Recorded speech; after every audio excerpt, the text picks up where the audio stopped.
Anything specific? How about we start on the day where you actually first got to boot camp? Well, my first day is kind of like everyone else who arrived to Great Lakes, Illinois. You get there and they strip you of everything. You're standing on the line, facing, both genders, male and female, facing each other, and they say, "Put your backpack down." And sometimes people will put it, or they say, "Put your backpack down in front of you." A lot of people will put it behind you or put it on the side, and that's where they start screaming like, "We said put it in front of you," and whatever. And after that, simple tasks. They'll start with some simple tasks, and then It was a very strict game of Simon Says. oh yeah, oh yeah, but a lot more screaming and maybe spit going at your face. But it comes with it. All right. Guys will have their heads shaved off. Girls have the option to cut their hair really, really short. Or if it's long enough, you have to be able to put it 2 inches. I believe it's 2 inches above the nape of your neck, where your hairline is. And like, what was going through your head when you were going through that kind of process? I was excited. I love getting yelled at.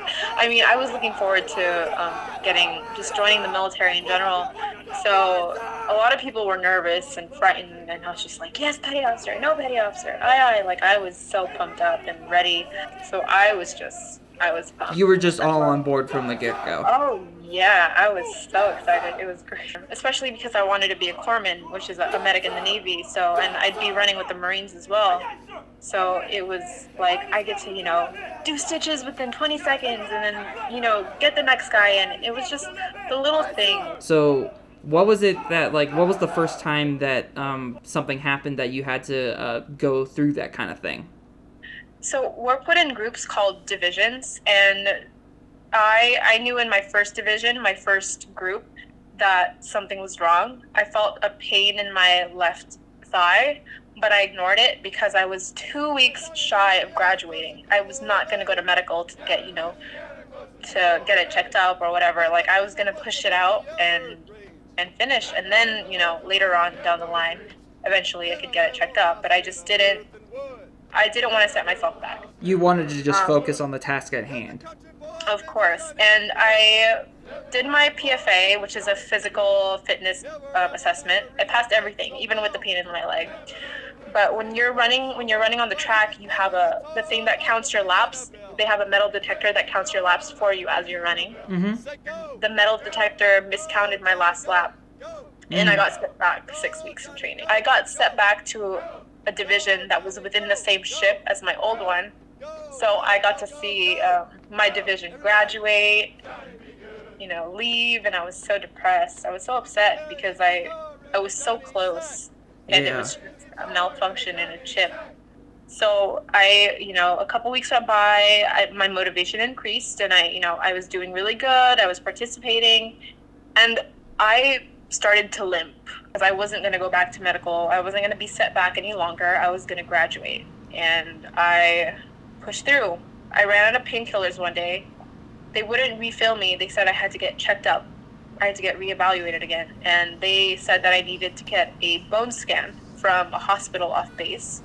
So I went off base, got a bone scan, went back a couple days later, and I had to go to a physical therapist doctor, which was upstairs, and he said, "You have a stress fracture on your femur. You're going to be on crutches. You're going to get taken out of your division and put in this medical holding till you heal, and then you can go back." I ended up being on crutches a lot longer than I had to be. My stress fracture was supposed to heal within 8 weeks, 8 to 10 weeks, and it kept hurting. I somehow ended up getting another stress fracture. I had tendonitis in my hip, and I had a stress fracture in my other femur, and a stress fracture on the ball of my foot. Wow. So I just kept lying and said that, oh, I'm fine, like I'm good to go type thing. And luckily they didn't send me in for an x-ray, because if they sent me in for an x-ray, I would have lit up like a Christmas tree.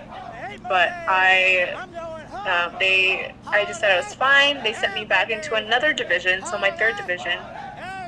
And after my third division, I was still limping, and I tried really, really hard not to limp.